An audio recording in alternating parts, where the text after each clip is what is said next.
오늘 주일 예배 오신 여러분 진심으로 환영합니다. 우리 앞에 있는 성도들하고 인사하겠습니다. 반갑습니다. 네, 오늘도 주일에 교회 와서 이렇게 만나 뵙게 돼서 반갑습니다. 우리 함께 사도신경으로 신앙 고백함으로 주일 예배 자리로 나아가겠습니다. 전능하사 천지를 만드신 하나님 아버지를 내가 믿사오며 그 외아들 우리 주 예수 그리스도를 믿사오니 이는 성령으로 잉태하사 동정녀 마리아에게 나시고 본디오 빌라도에게 고난을 받으사 십자가에 못 박혀 죽으시고 장사한 지 사흘 만에 죽은 자 가운데서 다시 살아나시며 하늘에 오르사 전능하신 하나님 우편에 앉아 계시다가 저리로서 산자와 죽은 자를 심판하러 오시리라. 성령을 믿사오며 거룩한 공회와 성도가 서로 교통하는 것과 죄를 사하여 주시는 것과 몸이 다시 사는 것과 영원히 사는 것을 믿사옵나이다. 아멘. 아멘. 우리 함께 다 같이 찬양하겠습니다. 주의 음성을 내가 들으니 함께 찬양하겠습니다.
힘으로 그것들 모두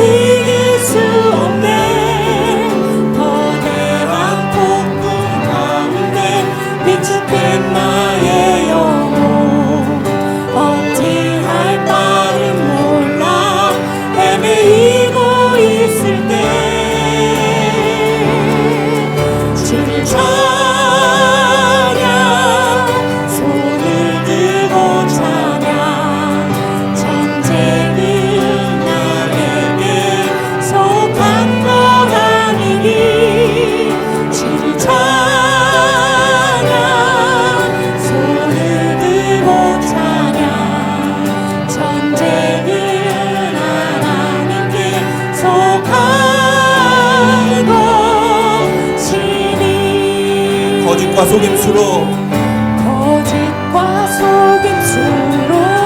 가득 찬 세상에서 어디로 갈지 몰라 머뭇거리고 있네.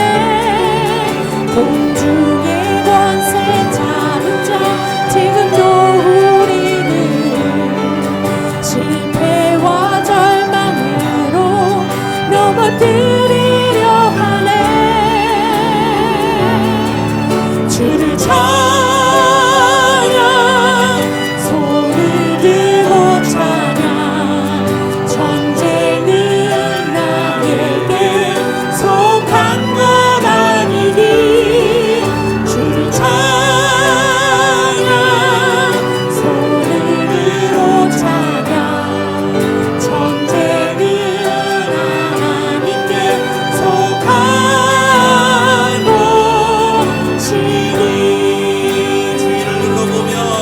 주위를 둘러보면 아무도 없는 듯 믿음의 눈을 뜨면 보이는 분 계시네.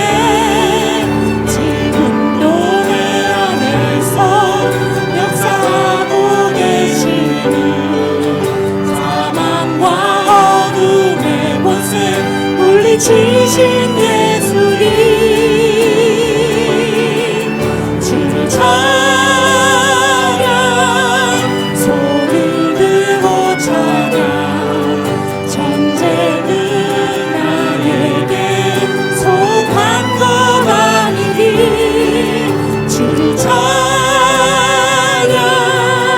손을 들고 찬양 전쟁은 하나님께 속한 우리 두 손 들고 찬양합시다. 주를 찬양. 주를 찬양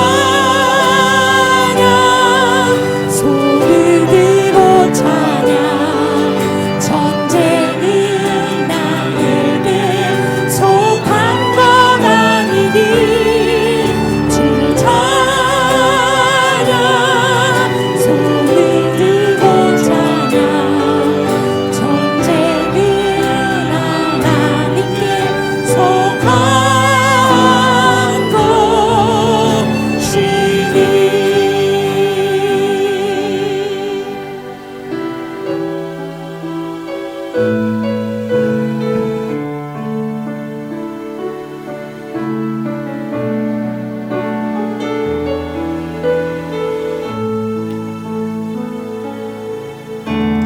주여 우린 연약합니다. 우린 오늘을 힘겨워합니다.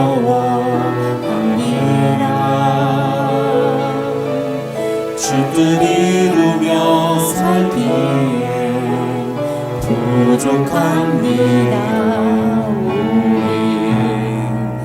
우린 연약합니다.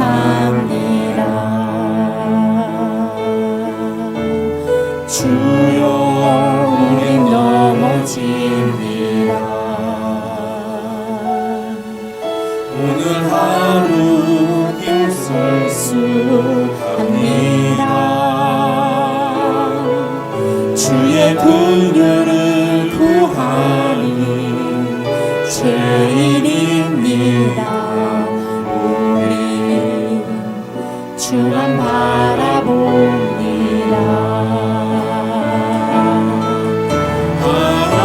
한없는 주님의 은혜 온 세상 위에 넘칩니다.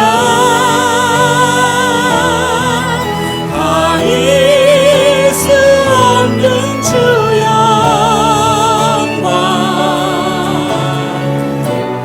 온 땅 위에 충만합니다. 주님만 이기리오니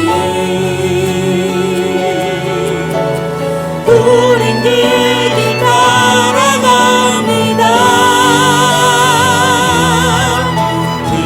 그날에 우리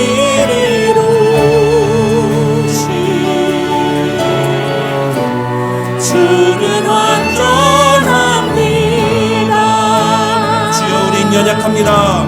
주여 우린 연약합니다. 우린 오늘을 힘겨워합니다. 주 뜻 이루며 살기에 부족합니다. 우린 연약합니다. 주여 우린 넘어집니다. 오늘 하루 또 실수합니다. 주의 긍휼을 구하는 죄인입니다. 우리 주만 바라봅니다. 한없는 주님의 은혜 온 세상 위에 넘칩니다. 가릴 수 없는 주 영광 온 땅 위에 충만합니다.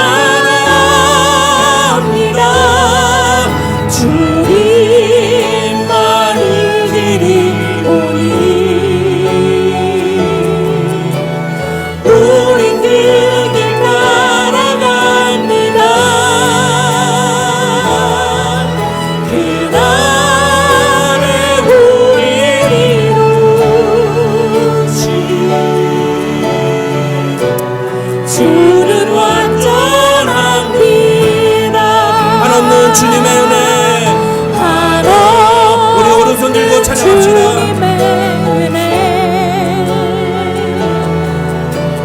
온 세상 위에 넘칩니다. 가릴 수 없는 주 영광 온 땅 위에 충만합니다. 주님만이 드리오니 우린 그 길 따라갑니다. 그날에 우리를 이루시 주는 완전합니다. 이 시간 우리 함께 기도하겠습니다. 이 시간 우리 기도할 때 하나님 그렇습니다. 우린 연약합니다. 우린 실수투성입니다. 하나님의 뜻을 따라 살아야 한다는 것은 알지만 순간순간 우리가 선택해야 될 때, 우리가 결정해야 될 때, 우리가 행동해야 될 때 하나님의 뜻과 상관없는 것을 선택하고 행동하는 경우가 너무나 많이 있습니다. 하나님, 그러나 우리 마음 깊은 곳에 주님을 향한 사랑을 주님이 아시며 우리가 하나님이 우리를 구원하셨다는 사실을 이미 알고 그 은혜를 바라보며 오늘도 주님 앞에 나아싸우니 주님 우리를 긍휼히 여기시고 오늘도 이 예배 가운데 은혜 베푸시사 우리를 다시 회복시키시는 하나님의 은혜를 경험하게 도와주옵소서. 우리 그렇게 함께 같이 기도하며 나아가도록 하겠습니다. 다 같이 기도하겠습니다. 아버지 하나님 감사합니다. 하나님 우리에게 귀한 시간을 주시고 하나님 아버지 주께서 우리에게 귀한 예배 하나님 주셔서 주의 은혜를 바라볼 수 있도록 하나님 은혜를 주시고 감사합니다. 하나님 오늘도 우리의 마음속에 아버지 하나님 우리의 연약함과 우리의 부족함과 우리의 죄를 깨닫는 대로 가지고 주님 앞에 마음과 통하는 심령을 주님 앞에 긍휼히 여겨주시고 도와주셔서 하나님 아버지 하나님의 은혜로 오늘 채워주시며 하나님의 은혜로 우리를 인도하시며 회복시키시는 놀라운 은혜를 경험하는 예배 자리 될 수 있도록 하나님 도와주옵소서. 강한 마음과 통하는 심령으로 주 앞에 온 사랑하는 성도들을 붙잡아 주시고 그들의 마음 가운데 꼭 필요한 은혜를 부어주시는 이 예배 자리 될 수 있도록 하나님 도와주시옵소서. 성령께서 은혜 베풀어 주시기를 간절히 간구하오며 주님 붙들어 주시옵소서.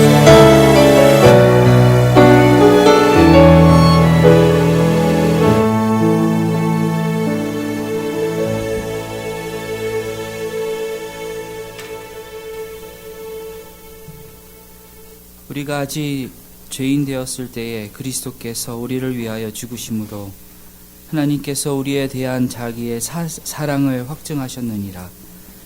아무 자격도 소망도 없는 저희들을 예수님의 보혈로 구원하신 하나님을 이 시간 찬양과 경배드립니다. 예수님의 그 피 흘리심으로 저희의 죄값을 치르시고 저희를 마침내 하나님의 자녀로 삼으시는 하나님의 그 큰 사랑에 감사와 찬양드립니다.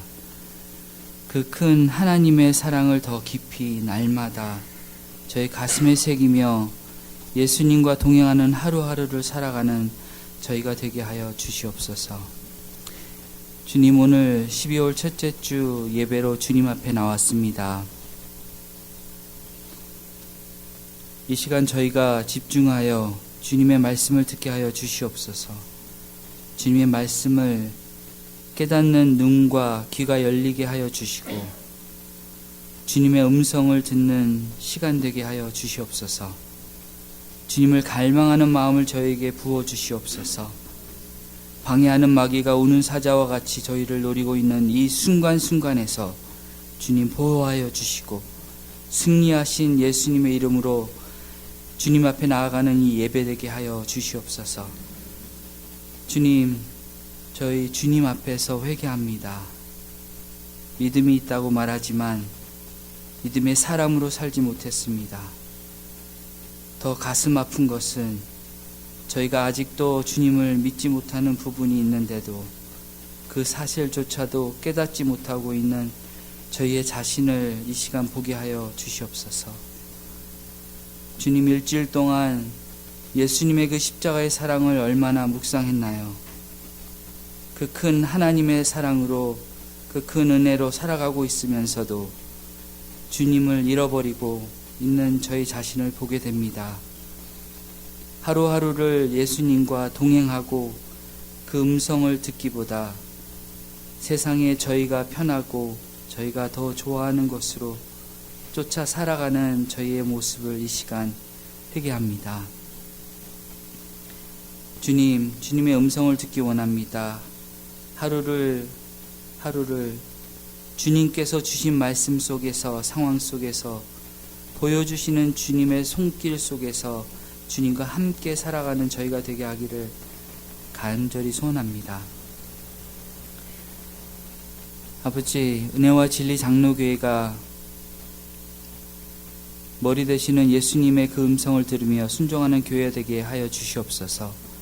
작은 숫자가 모여 있지만 예수님이 이끌어 가시고 하나님의 사역을 감당해 나아가는 교회 되게 하여 주시옵소서.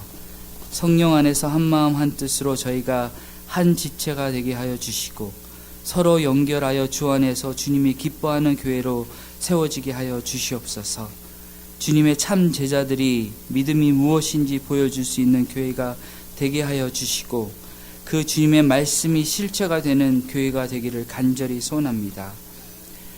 주님, 또한 육체가 연약하고 병으로 아파하는 힘들어하는 성도님들을 기억하여 주시옵소서. 하루속히 모든 병과 연약함을 강건하게 하여 주시옵소서. 날마다 더 쇠약해지고 있는 육체지만 주님을 더 의지하며 주님께 더 가까이 가는 저희 성도님들 되게 하여 주시옵소서. 이 시간 저희들의 자녀를 위해서 기도합니다. 저희 자녀들이 예수님을 더 깊이 만나게 하여 주시옵소서. 더 깊이 예수님을 경험하게 하여 주시고 주님께서 주신 그 모든 상황 속에서 최선을 다하여 순종하며 말씀대로 살아나가는 자녀 되게 하여 주시옵소서.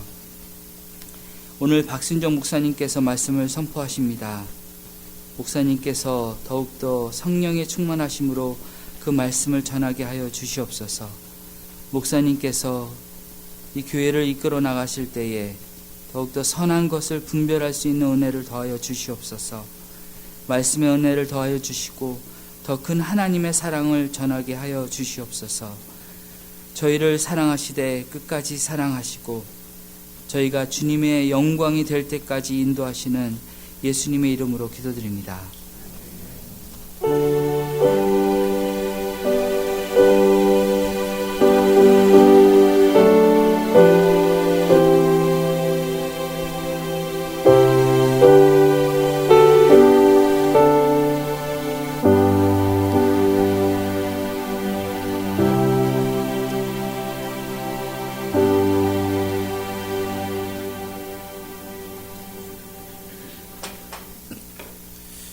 오늘 우리 주신 하나님의 말씀은 열왕기상 12장 1절부터 20절까지 말씀입니다. 열왕기상 12장 1절부터 20절 우리 한 목소리로 함께 읽겠습니다. 열왕기상 12장 1절부터 20절입니다. 다 같이 읽겠습니다. 시작. 르호보암이 세겜으로 갔으니 이는 온 이스라엘이 그를 왕으로 삼고자 하여 세겜에 이르렀음이더라. 느밧의 아들 여로보암이 전에 솔로몬 왕의 얼굴을 피하여 애굽으로 도망하여 있었더니 이제 그 소문을 듣고 여전히 애굽에 있는 중에 무리가 사람을 보내 그를 불렀더라. 여로보암과 이스라엘의 온 회중이 와서 르호보암에게 말하여 이르되 왕의 아버지가 우리의 멍에를 무겁게 하였으나 왕은 이제 왕의 아버지가 우리에게 시킨 고역과 매운 무거운 멍에를 가볍게 하소서. 그리하시면 우리가 왕을 섬기겠나이다. 르호보암이 대답하되 갔다가 3일 후에 다시 내게로 오라 하매 백성이 가니라. 르호보암 왕이 그의 아버지 솔로몬의 생전에 그 앞에 모셨던 노인들과 의논하여 이르되 너희는 어떻게 충고하여 이 백성에게 대답하게 하겠느냐.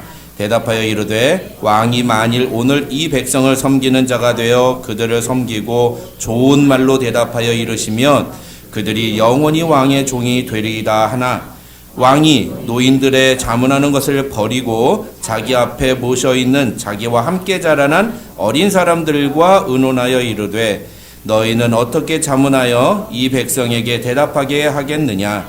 백성이 내게 말하기를 왕의 아버지가 우리에게 매운 멍에를 가볍게 하라 하였느니라.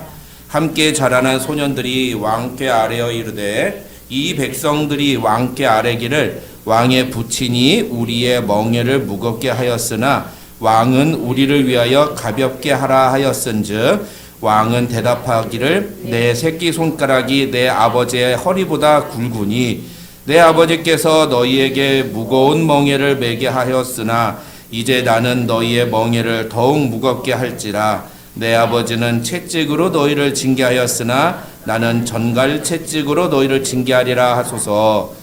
3일 만에 여로보암과 모든 백성이 르호보암에게 나아왔으니 이는 왕이 명령하여 이르기를 3일 만에 내게로 다시 오라 하였음이라. 왕이 포악한 말로 백성에게 대답할세 노인의 자문을 버리고 어린 사람들의 자문을 따라 그들에게 말하여 이르되 내 아버지는 너희의 멍에를 무겁게 하였으나 나는 너희의 멍에를 더욱 무겁게 할지라. 내 아버지는 채찍으로 너희를 징계하였으나 나는 전갈 채찍으로 너희를 징계하리라 하니라. 왕이 이같이 백성의 말을 듣지 아니하였으니 이 일은 여호와께로 말미암아 난 것이라. 여호와께서 전에 실로 사람 아히야로 느밧의 아들 여로보암에게 하신 말씀을 이루게 하심이더라. 온 이스라엘이 자기들의 말을 왕이 듣지 아니함을 보고 왕에게 대답하여 이르되 우리가 다윗과 무슨 관계가 있느냐. 이새의 아들에게서 받을 유산이 없도다. 이스라엘아 너희의 장막으로 돌아가라. 다윗이여 이제 너는 네 집이나 돌아보라 하고 이스라엘이 그 장막으로 돌아가니라. 그러나 유다 성읍들에 사는 이스라엘 자손에게는 르호보암이 그들의 왕이 되었더라. 르호보암 왕이 역군의 감독 아도람을 보냈더니 온 이스라엘이 그를 돌로 쳐 죽인지라. 르호보암 왕이 급히 수레에 올라 예루살렘으로 도망하였더라. 이에 이스라엘이 다윗의 집을 배반하여 오늘까지 이르렀더라. 온 이스라엘이 여로보암이 돌아왔다 함을 듣고 사람을 보내 그를 공회로 청하여 온 이스라엘의 왕으로 삼으니 유다 지파 외에는 다윗의 집을 따르는 자가 없으니라. 아멘. 아멘.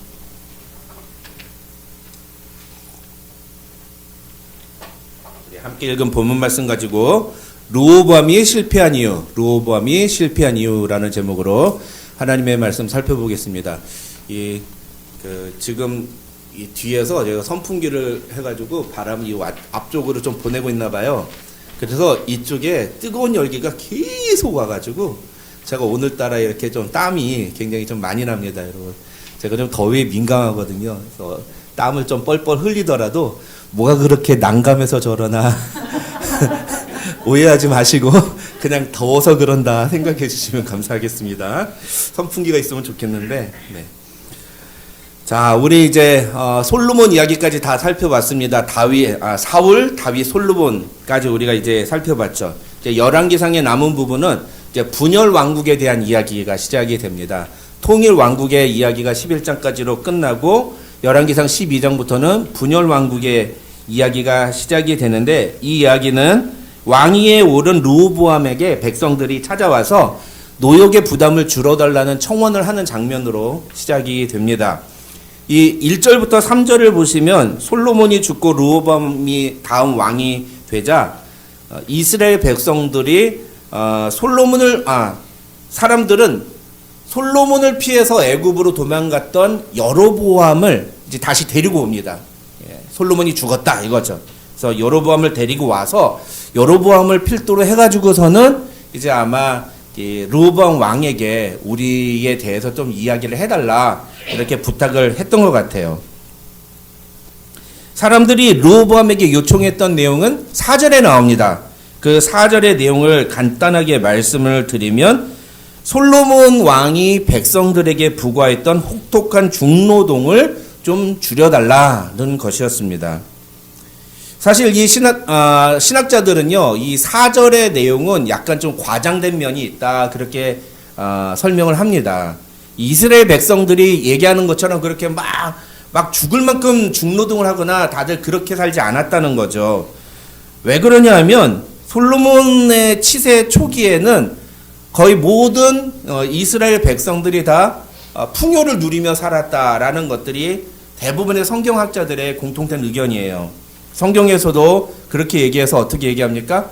그 당시에는 은이 돌같이 흔했다 이렇게 얘기하지 않습니까? 그게 단순히 솔로몬만 그렇게 부유했다는 얘기가 아니라 이 당시 백성들도 그렇게 풍요롭게 살았다라는 뜻이라는 거죠. 그러니까 뭐 지금 이 사람들이 얘기하는 것처럼 솔로몬 왕 시대에 그렇게 자기들 막 고생하고 막 그렇게 살았다, 그건 약간 조금 과장된 이야기다 그렇게 보고요. 게다가 이들은 자신들 모두가, 이스라엘 백성 모두가 다 그렇게 고역에 시달리는 상황이라고 얘기하는 것처럼 보이지만, 사실은 이스라엘 백성 모두가 다 그 중노동에 동원된 건 아니라는 거예요. 실제 성경을 보면은 강제 노역에 착출됐던 노동력은 당시 이스라엘 백성 전체에 비하면은 굉장히 극소수에 불과했다는 거죠. 아주 적은 인원이, 뭐 물론 몇만 명은 됐겠지만, 그러나 그 몇만 명이 전체 인원에 비했을 때는 다수는 아니었다는 거예요. 그러니까 특정한 사람들, 특별한 사람들만 이제 그 노동에 동원이 돼서 일을 하고, 그리고 또 고된 일을 감당했었다. 뭐 그것까지는 사실이라고 볼 수 있다는 겁니다. 그렇지만 이 사람들이 4절에서 얘기하는 것처럼 그렇게 정말로 막 죽을 만큼 고생을 했느냐? 그건 또 아니라는 거예요. 그런데 다만 이 4절에서 우리가 주목해서 살펴봐야 되는 단어가 있는데, 그게 뭐냐면 멍에라는 단어예요. 멍에. 요크인가요? 요크라는 단어인데, 이 멍에라는 단어, 이 단어는요, 단순히 힘든 일을 시켰다라는 의미가 아니라 이것은 짐승처럼 부려먹었다라는 의미라고 해석을 해야 된다라는 겁니다. 이 요크는 왜 그러냐면은 두 대상에게 이게 씌우는 건데, 하나는 짐승을 이렇게 부릴 때 쓰는 거고, 또 하나는 노예를 부릴 때 쓰는 거예요. 그러니까 이 요크라는, 이 멍에라는 단어를 이 이스라엘 사람들이 사용한 것은, 그것은 자신들이 느끼기에 솔로몬 왕이 자기들을 짐승처럼 혹은 노예처럼 부려먹었다, 이렇게 느껴졌다라는 것을 보여주는 단어라는 거죠. 그러니까 이 신학자들은 이 단어를 통해서, 이 멍에라는 단어를 통해서 이스라엘 백성들이 르호보암 왕에게 요구했던 것은 단순히 노동의 양을 줄여달라는 의미는 아니라는 거예요. 노동의 양을 줄여달라는 게 아니라 백성들을 다스리는 방식을 바꿔달라는 의미라고 이해를 해야 된다, 그렇게 해석을 합니다. 다시 말해서 백성들을 자기 목적을 이루기 위해서 동원하는 그런 솔로몬 왕처럼 그렇게 잘못된 방식으로 나라를 다스리지 말고 백성을 백성답게 대우해 줘라. 이런 의미라고 해석을 하는 것이 옳다라는 거죠. 그런 의미로 4절을 빨간색 자막으로는 성경의 원문을 나와 있지만 이 4절에 나와 있는 원문을 좀 풀어서 설명을 드리면 이렇게 할 수가 있습니다. 당신의 아버지 솔로몬이 했던 대로 억압적으로 백성을 다스리지 마시고 올바른 방법으로 우리들을 좀 다스려 주십시오. 그럼 우리는 당신을 기꺼이 따르겠습니다. 이런 뜻이라는 거예요. 단순히 노동을 줄여달라 그런 의미만은 아니라는 거죠. 이 얘기를 듣자 이 르호보암 왕은 백성들에게 사흘 뒤에 다시 오라 이렇게 명령을 합니다. 생각할 시간을 좀 달라는 거죠. 그리고 그 사이에 여러 사람들로부터 의견을 구합니다. 먼저 6절을 보시면 르호보암 왕은 솔로몬이 왕일 때부터 정부에서 일했던 그 관리들, 그러니까 르호보암에게는 원로라고 할 수 있죠. 그래서 성경에는 the elders라고 되어 있습니다. 우리식으로 말하면 장로님들이라고 할 수 있을 거예요. 그런 원로들에게 자문을 구합니다. 그러자 원로들은 솔로몬에게 백성의 요구대로 수용하겠다고 대답하라고 조언을 합니다. 그런데 8절을 보시면 성경은 뭐라고 말하느냐? 왕이 노인들이 자문하는 것을 버리고 자기 앞에 모셔 있는 자기와 함께 자라는 어린 사람들과 의논하였다. 이렇게 말을 합니다. 여기서 중요한 단어는 버리고라는 단어예요. 버리고 영어로는 rejected라고 번역이 됐어요. reject 거절하다라고 되어 있는데 이건 단순히 이 원로들이 제안한 조언을 거절한 의미가 아니에요. 요 단어의 히브리어 원로 요거는 굉장히 중요한 의미가 있습니다. 더 강력한 의미를 담고 있어요. 단순히 자기가 생각하는 것을 자기가 생각했던 것과 다르다고 해서 원로들의 생각을 거절하고 그 생각을 듣지 않았다 이런 뜻이 아니라는 거죠. 무슨 뜻이냐? 이 버리고라는 단어인 히브리어 아잡라는 단어는요, 이건 관계를 끊는다라는 뜻을 갖고 있어요. 관계를 끊는다. 그러니까 이 단어를 사용해서 무엇을 버렸다라고 하면 그것은 그것을 그 말을 한 사람 혹은 그 조언을 한 사람, 그것과 언약을 맺은 관계와의 관계를 끊어버렸다는 뜻이에요. 그러니까 지금 이 르호보암이 원로들의 말을 버렸다는 얘기는 무슨 뜻이라고요? 원로들하고의 관계를 끊어버렸다. 상대도 안 했다. 이런 뜻이라는 거예요. 성경을 보면은요, 이 버리고라는 단어가 사용된 대표적인 예가 있는데 사사기 2장 12절을 보면은 이스라엘 백성들이 여호와 하나님을 버리고 라고 할 때 이 버리고라는 단어가 오늘 본문에 나온 단어하고 같은 단어예요.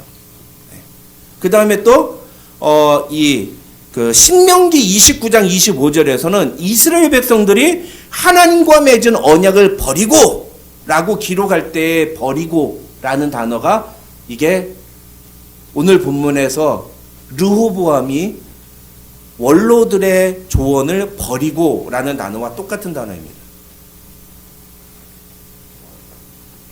그러니까 르호보암은 원로들이 조언한 말을 단순히 귀담아 듣지 않은 정도가 아니라 원로들을 아예 상대를 하지 않았다라는 뜻이에요. 그러면 르호보암이 그 원로들의 조언을 버리고 대신에 선택한 건 무엇입니까? 그게 바로 10절과 11절 그리고 14절에 나오는 내용이죠. 자기와 함께 왕궁에서 자랐던 어린 사람들, 단순히 여기는 어린 소년들이라고 되어 있어서 이 사람이 정확하게 누구인지는 잘 몰라요. 근데 아마 뭐 정부 고위 관료의 자제들 뭐 그런 사람들이 아니었을까? 아니면 어렸을 때 일찌감치 이렇게 정부의 관료직에 등용된 그런 사람들이 아닐까? 근데 그 사람들은 르호보암 왕한테 무엇이라고 조언했습니까? 내 아버지가 너희를 노예처럼 부렸냐? 나는 우리 아버지보다 더 강하게 너희를 부려먹을 것이다. 이렇게 대답하십시오. 이렇게 조언을 한 거예요. 그래서 만약에 너희가 나한테 반기를 들어 그러면 우리 아버지가 했던 것보다는 너희를 훨씬 더 무섭게 대할 것이다. 그렇게 대하십시오. 이게 무슨 얘기입니까? 예? 까불지 마라. 기선제압하라는 거죠. 그렇죠? 네. 제가 결혼 막 했을 때, 아마 여기도 그런 거 경험하신 분 많을 거예요. 결혼 막 했을 때 주변에 수많은 저희 친구들이 저한테 얼마나 주옥 같은 그런 그 조언들을 했는지 몰라요. 여자는 초장에 잡아야 돼. 그런 주옥 같은 그런 조언을 해주었는데, 여기 답이 또 나네. 쓰잘데기 없는 말이라고. 그 말이 얼마나 위험한 말이었는지를 깨닫는 건 나중에서야, 한참 살고 난 다음에서야 깨달았어요. 근데 이런 조언을 한 거죠. 야, 너 이제 왕이 됐잖아. 너 왕이 됐으면 이제부터 백성들한테 너 지금 벌써부터 이렇게 가볍게 보이면 안 된다. 왕이 됐으면 왕답게 권위를 보여야지. 확 사로잡아. 왕한테 감히 대들지 못하게 확 쥐어잡아. 이렇게 조언을 한 거예요. 그렇죠? 그런 의미라고 보시면 됩니다. 반면에 원로들은 어떻게 한 겁니까? 아닙니다. 왕은 그런 존재가 아닙니다. 왕은 백성들을 보호하고 잘 다스려야 됩니다. 사랑으로 품어줘야 됩니다. 잘. 그러니까 백성들의 말을 들으시고 내가 너희를 잘 다스리겠다고 대답해 주십시오. 여러분, 이런 원로들의 조언은 단순한 정치적인 자문만은 아니었어요. 그것은 초창기에 하나님의 백성을 내가 잘 다스리겠습니다 라고 기도하며 하나님께 큰 축복을 받았던 솔로몬 왕이 점점 시간이 지나면서 자기만을 추구하고 자기의 영광만을 바라보는 이상한 사람으로 변질되어 가는 모습을 보면서 가슴 아파하고 슬퍼하고 안타까워했던 그 원로들이 솔로몬의 아들만은 똑같은 길을 걸어가면 안 되지 않냐라는 마음에서 했던 충정 어린 조언이었던 거죠. 솔로몬의 아들이 왕으로서 성공하기를 바라는 마음에서 아마 그 원로들은 그런 조언을 했을 겁니다. 어떤 신학자는 이런 원로들의 조언을 하나님이 르호보암에게 보여주신 바른 길이었다고 해석하기도 합니다. 그러나 르호보암은 그것을 버렸다는 거예요. 하나님께서 원로들을 통해서 무엇이 바른 왕의 자세고 바른 왕의 태도인지를 보여주셨는데 그걸 버렸다는 거예요. 그리고 선택한 게 뭐예요? 네가 왕이라는 것을 보여줘. 백성들이 감히 너한테 너의 권위에 도전하지 못하게 똑똑히 보여줘 라고 하는 친구들의 조언을 선택했다는 거죠. 이 젊은이들의 조언은 이 세상에서 왕이라는 존재가 백성을 어떻게 다스리는지를 보여주는 대표적인 방식입니다.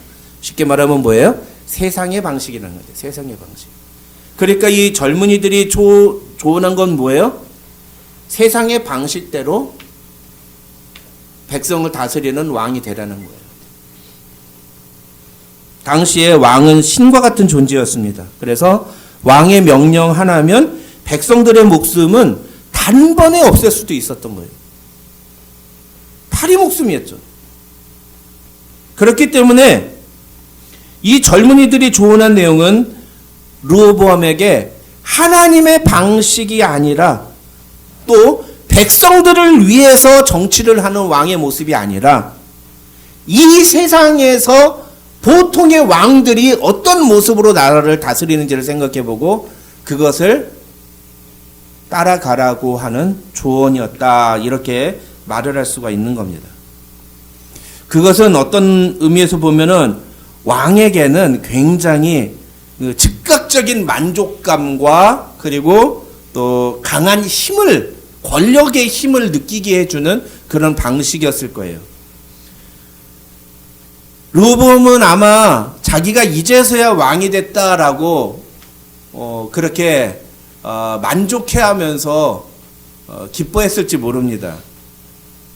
그러나 16절을 보면 이스라엘 백성들은 르호보암 왕이 자기들의 말을 거절했다는 것, 자기들의 말을 듣지 않는다는 것을 깨닫고 르호보암에게 우리가 다윗과 무슨 상관이 있느냐? 이새의 아들에게서 받을 유산이 없도다. 이스라엘아 너희 장막으로 돌아가라. 다윗이여 이제는 너희 네 집이나 돌아보라 라고 말을 하면서 모두 고향으로 돌아가 버립니다. 이 표현이 이 16절이 굉장히 의미심장한 표현이에요, 여러분. 사무엘 상하를 읽으셨던 분들 중에 기억이 나실런지 모르겠어요. 여기서 우리가 주목해야 되는 단어는 바로 이새의 아들이라는 표현이에요. 왜 그런지 아세요? 이 이새의 아들이라는 표현은 사울 왕 그리고 사울 왕을 지지하던 사람들이 다윗을 조롱하고 경멸하고 비난할 때 사용하는 표현이었어요. 그게 사무엘 상하에 나옵니다. 아주 여러 번 나와요. 한 3-4번 나와요. 그게 중요한 게 아니니까 그걸 다 찾지는 않습니다. 그렇게만 알아두시면 돼요. 이스라엘 백성들이 지금 르호보암 왕을 가리켜서 이새의 아들이라고 표현한 것은 르호보암 왕은 더 이상 우리의 왕이 아니다라는 표현. 나는 너를 내 왕으로 인정하지 않겠다라고 하는 표현이에요.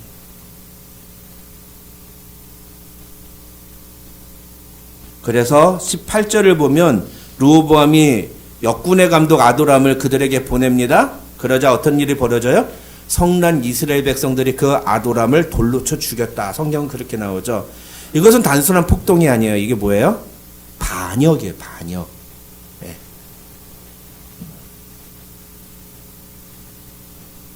그래서 17절부터 20절에는 그 반역으로 말미암아 이스라엘이 둘로 쪼개졌다라는 내용이 나오는 거예요. 그리고 난 다음부터 어떻게 됐다고요? 예, 여로보암을 중심으로 한 북이스라엘과 르호보암을 중심으로 한 남유다 이렇게 두 개의 나라가 세퍼레이트 됐다는 거예요. 세퍼레이트. 그래서 이스라엘이 원래는 유나이티드 킹덤이었잖아요. 유나이티드 킹덤 그러니까 이상한데? 예, 유나이티드 네이션? 하나의 나라였잖아요. 근데 그게 아니라 두 개의 나라로 완전히 쪼개져 버린 거죠. 그 장면을 오늘 17절부터 20절에서 보여주고 있는 겁니다. 근데 중요한 것은 15절을 보시면 열왕기서의 저자는 이런 말을 해요. 왕이 이같이 백성의 말을 듣지 아니하였으니 이 일은 여호와께로 말미암아 난 것이라. 무슨 얘기입니까? 마치 우리 귀에 듣기에는 이 모든 일이 하나님이 이렇게 만드셨다 이렇게 생각하기가 쉽다는 거죠. 그렇지만 이 말은 그런 뜻은 아닙니다.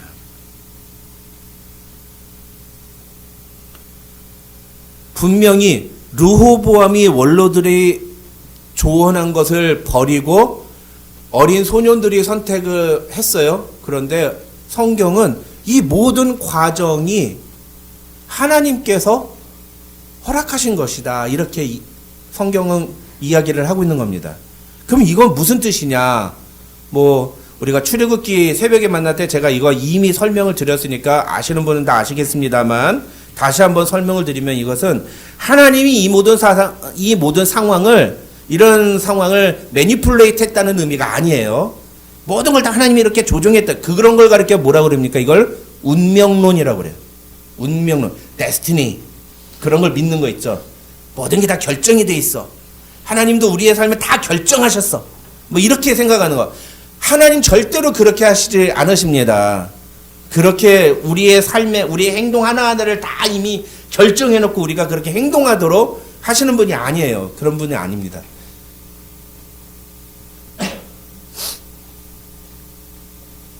그러면 이건 무슨 뜻이냐? 죄송합니다. 솔로몬의 불순종과 타락에 대한 심판을 이루시기 위해서 하나님이 르호보암의 어리석음과 교만한 마음을 그냥 방치해 두셨다는 거예요. 하나님이 그 일에 개입하지 않으셨다는 겁니다. 그냥 르호보암이 자기 마음대로 행동하고 자기 마음대로 선택하고 자기 마음대로 살아가도록 하나님 그냥 놔두셨다는 거예요.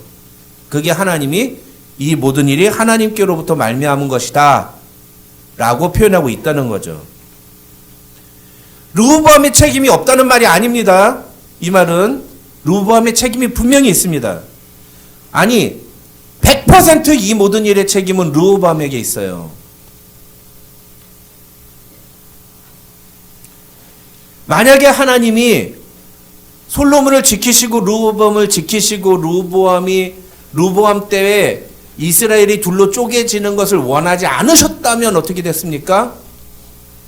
하나님이 르호보암을 책망하시고 르호보암으로 하여금 생각을 바꾸게 작용하셨을 거예요. 그게 이제 하나님이 개입하시는 거예요.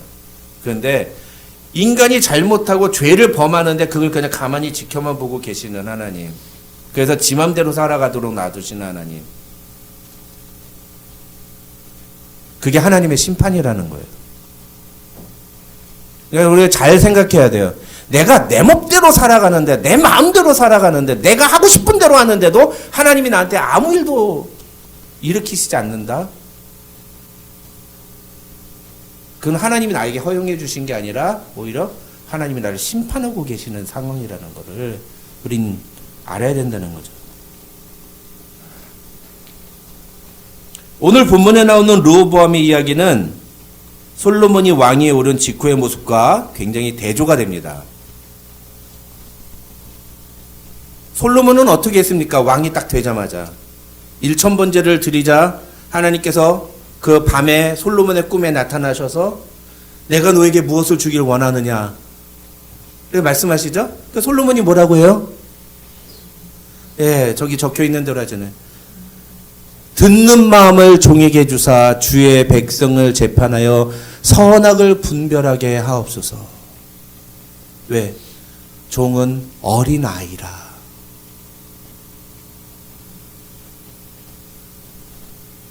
하나님의 백성들을 올바로 다스리고 선악에 따라서 바르게 재판할 수 있도록 듣는 마음, 우리가 그걸 지혜라고 얘기합니다만 선악을 분별할 수 있는 그런 마음, 그리고 백성들의 말을 잘 들을 수 있는 그런 마음을 주십시오. 여러분, 그래서 여기서 중요한 단어가 뭐예요? 듣는 마음이에요. 듣는 마음. 르호보암은 뭐가 없어서 망했어요? 뭐가 없어서 실패했어요? 듣는 마음이 없어서. 듣는 마음. 들으려는 마음이 없어서. 그래서 실패한 겁니다.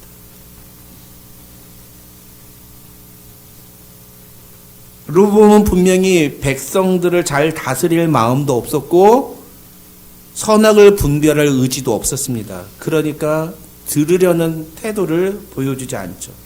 그는 오로지 왕으로서 자신이 가진 힘을 백성들에게 보여주어서 백성이 자신의 권위 아래 복종하게 만들기를 원했습니다. 힘으로, 무력으로.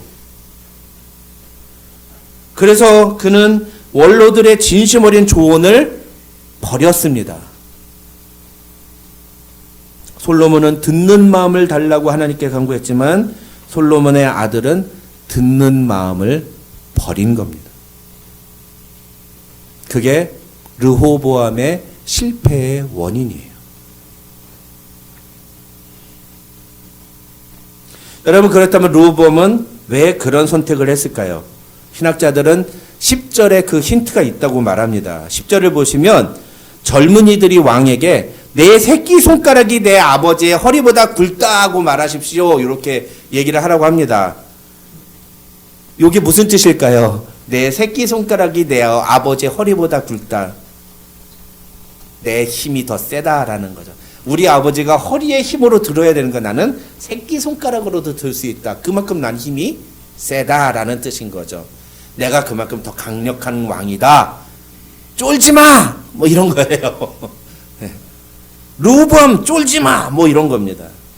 그러면 왜 젊은이들이 르호보암에게 이런 표현을 쓰면서 르호보암을 자극했을까요?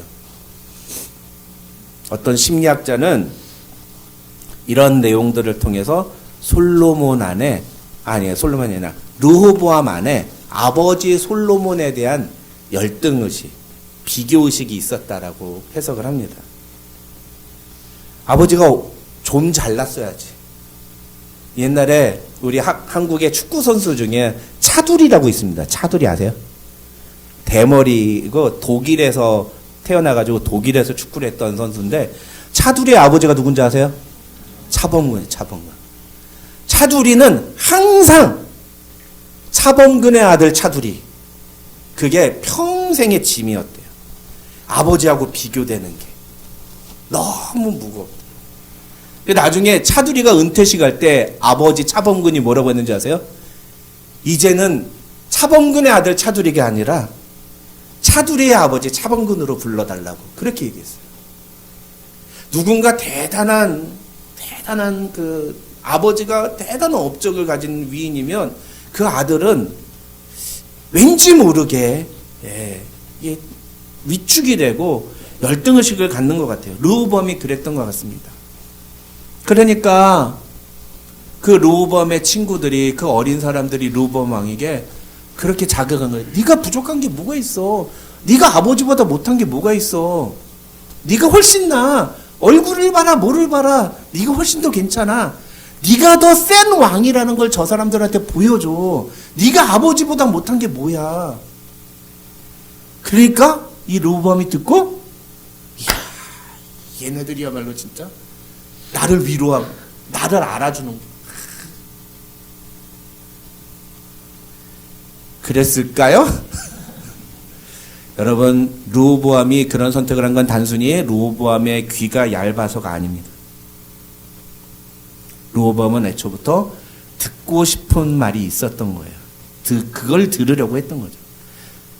그게 바로 버리고라는 단어의 의미예요.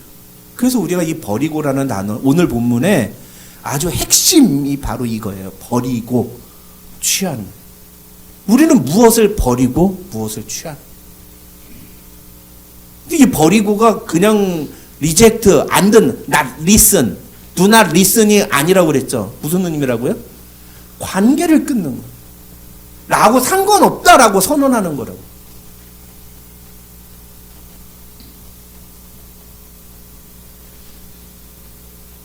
신앙생활을 할 때도 마찬가지예요. 우리가 얼마나 많은 것들을 버리고 어떤 것을 취하고, 이거의 연속이에요. 사실은 신앙생활은요. 저 어렸을 때 부끄러운 얘기입니다만, 저 어렸을 때 되면 주일날 아침에 9시에 9am에 항상 교회를 가야 됐어요. 저 주일학교 때. 근데 그게 죽을 만큼 싫었어요. 왜 싫을까요? 네. 만화 영화가 썬데이 9am에 꼭 만화 영화를 해. 그 재밌는 만화 영화를 꼭 썬데이 9am에. 그러면 마음속에 막 갈등이 일어나는 거예요. 만화가 보고 싶은데 교회는 가야 되겠고, 이거 어떻게 해야 돼? 근데 어릴 때만 그럴 줄 알았더니 아니야. 성인이 되고 결혼을 하고 남편이 되고 아버지가 됐는데 그런 선택은 계속 이어져요. 계속 이어져요.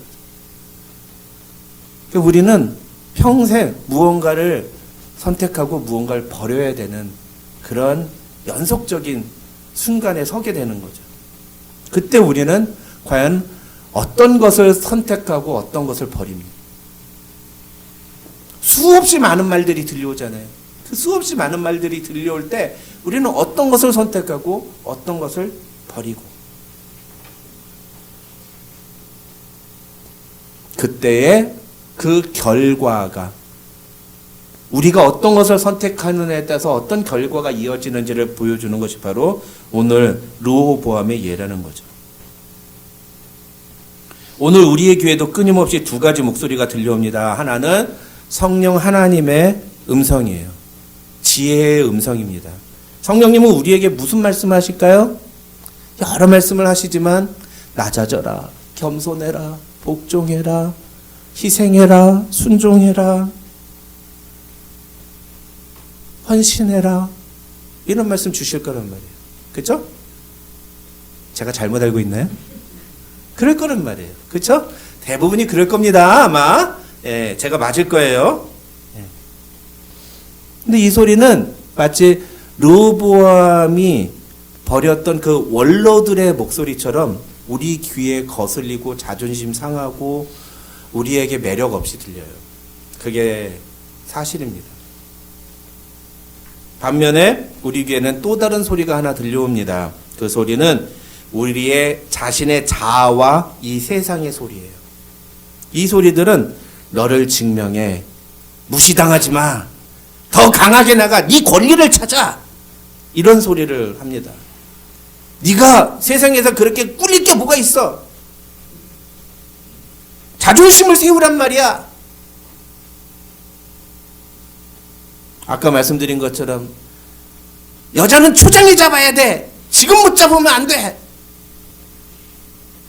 그래서 제가 결혼 딱 하자마자 아내하고 대판 싸운 적이 있어요.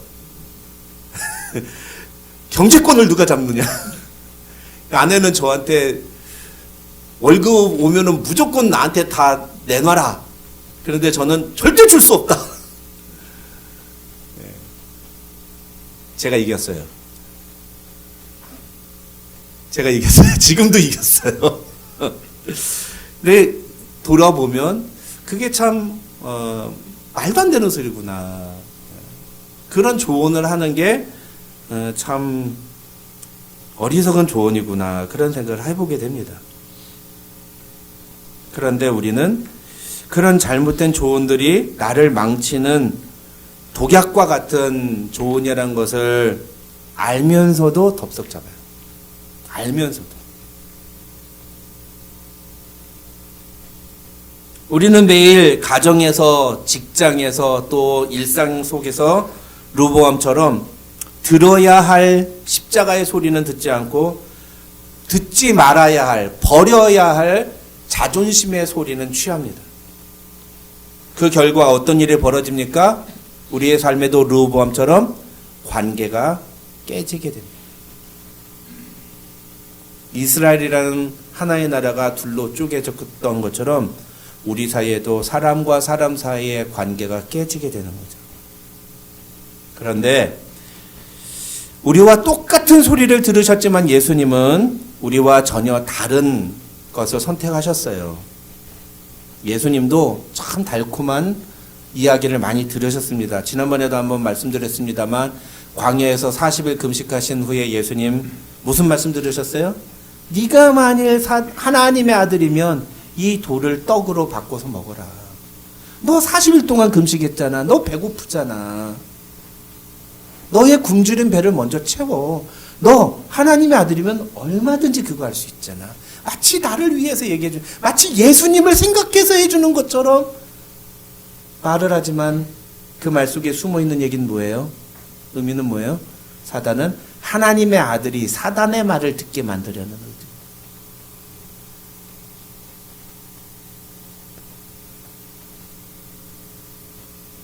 남들이 보기에는 예수님이 하나님의 아들이라는 것을 증명할 수 있는 절호의 기처럼 들리지만 이것은 하나님의 아들이 자신의 능력을 자기의 만족을 위해 사용하게 만들려는 사단의 계략일 뿐인 것입니다. 또 예수님이 내가 이제 곧 너에게 처음으로 말한다. 내가 이제 예루살렘에 올라가면 나는 이제 많은 고난을 받고 나는 십자가에 달려 죽임을 당하게 될 거야 라고 말씀하세요. 그게 마태복음 16장에 나와요.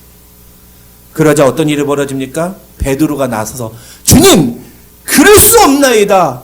주님 절대 그런 일 당하지 않도록 내가 아주 그냥 철동까지 맞겠습니다. 이렇게 얘기하죠. 그러니까 예수님이 베드로한테 뭐라고 그래요?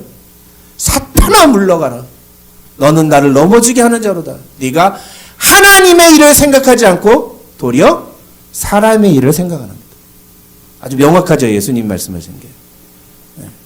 네가 말하는 게 나를 위해서 하는 것처럼 하는 것, 나를 위해서 말하는 것처럼 보이는지 모르지만 너가 말하는 건 사람의 말이야. 우리는 하나님의 일을 먼저 생각해야 돼 라고 예수님이 말씀하세요. 그래서 예수님은 베드로의 말을 버리세요.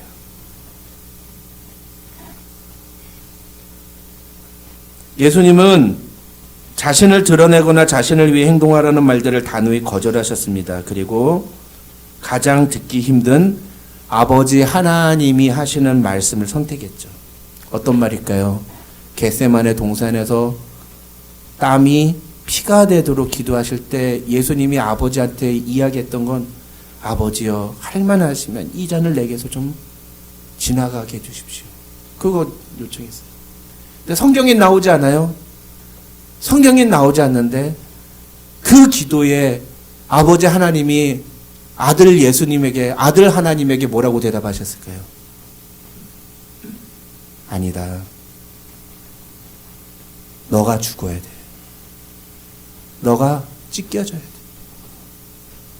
너가 이 세상에 너의 백성들의 죄를 다 대신해서 십자가를 져야지. 그래야 구속의 그 사명을 이루게 되는 거야. 나의 뜻이 이루어지는 거야. 그 이야기를 들은 예수님이 그렇게 반응합니다. 아버지여 나의 뜻대로 마시옵고 아버지의 뜻대로 되기를 원하나이다.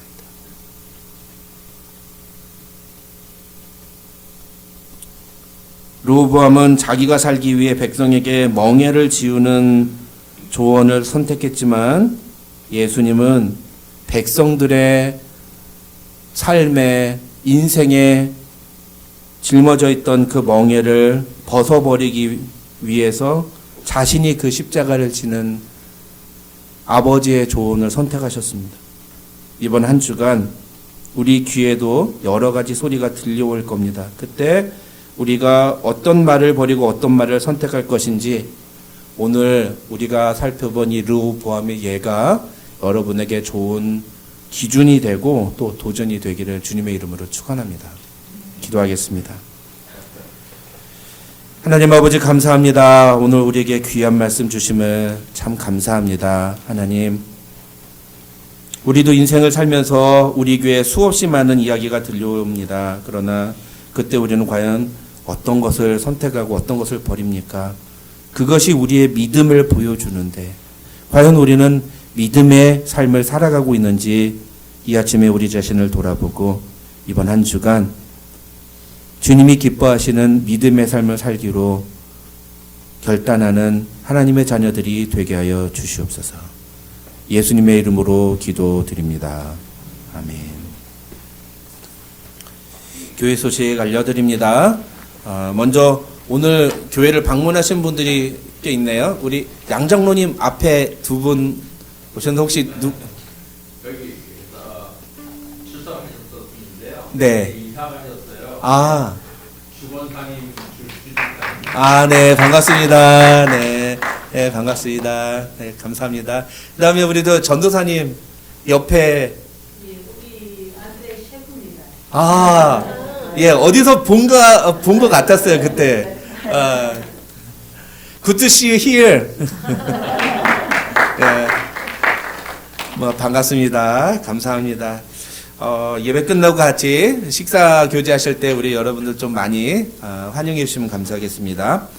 오늘 점심 식사 후에는 2026년 예산 계획을 위한 당회 부서장 운영위원회 연석회의 관계로 소그룹 성경 공부를 쉬겠습니다. 여러 가지 문제로 힘든 시간을 보내고 있는 교우 가정을 위해서 계속 기도해 주시기를 부탁드리고요. 새벽에 만나와 수요 기도에 적극적으로 참여해 주시기를 바랍니다.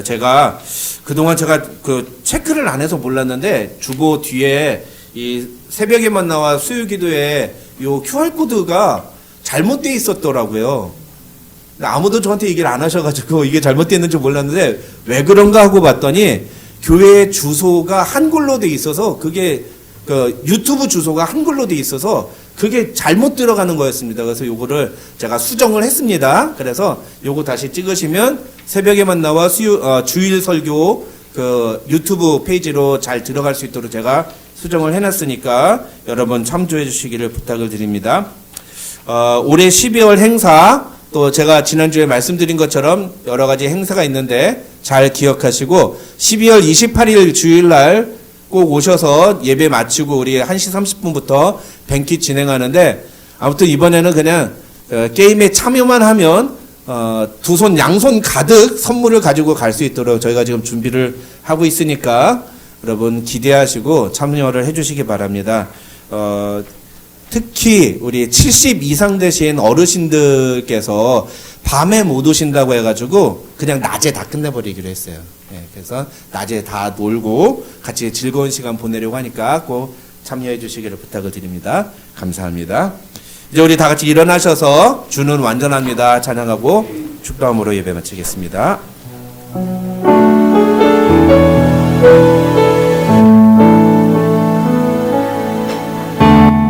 주여 우린 연약합니다.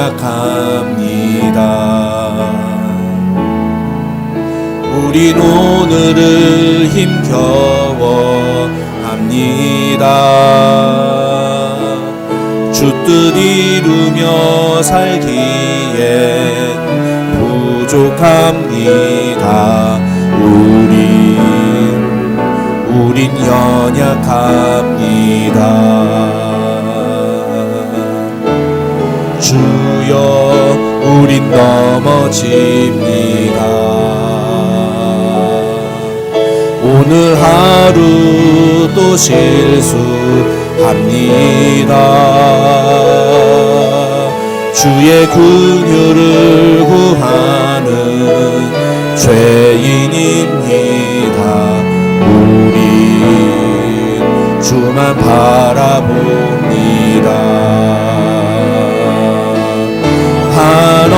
한없는 주님의 은혜 온 세상 위에 넘칩니다. 가릴 수 없는 주 영광 온 땅 위에 충만합니다. 주님만이 길이오니 우린 그 길 따라갑니다. 그날에 우리를 이루신 주는 완전합니다.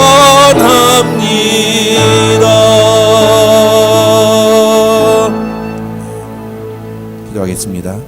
하나님 감사합니다. 오늘도 우리에게 귀한 예배 자리 허락해 주시고 하나님 앞에 나와 예배 드릴 수 있도록 은혜 주신 것 참 감사합니다. 하루하루 하나님이 우리를 인도하시는 그 인도하심을 따라가며 우리 안에서 우리로 하나님의 뜻을 따라 살도록 말씀하시는 성령 하나님의 말씀을 선택하고 순종하는 우리가 되게 하여 주시옵소서. 내 뜻과 내 생각과 내 자존심과 내 기분을 맞추는 말이 아니라 무엇이 주님을 기쁘시게 하는 일인지, 무엇이 주님의 선하신 뜻인지, 무엇이 주님의 온전하신 뜻인지를 생각하고 그 뜻대로 순종하기로 선택하는 우리 하나님의 자녀들 될 때 우리를 통해 이 세상에 예수 그리스도가 드러나는 놀라운 복음의 역사가 일어나게 하여 주시옵소서. 오늘도 여러 가지 힘들고 어려운 형편 속에서도 이러한 믿음의 고백을 담아 주 앞에 예물 드린 사랑하는 성도들을 주님 축복하여 주시고 물질이 아니라 오직 하나님께서 우리의 삶을 책임지신다고 믿음으로 고백하며 나아갈 때 하나님께서 우리의 삶에 놀라운 역사를 이루시는 그 능력을 날마다 체험하는 우리를 되게 하여 주시옵소서. 지금은 우리 구주 예수 그리스도의 은혜와 아버지 하나님의 만극하신 사랑과 성령님의 감동감화 교통 충만하신 은혜가 너희 우리 가운데 함께 있을지어다. 아멘.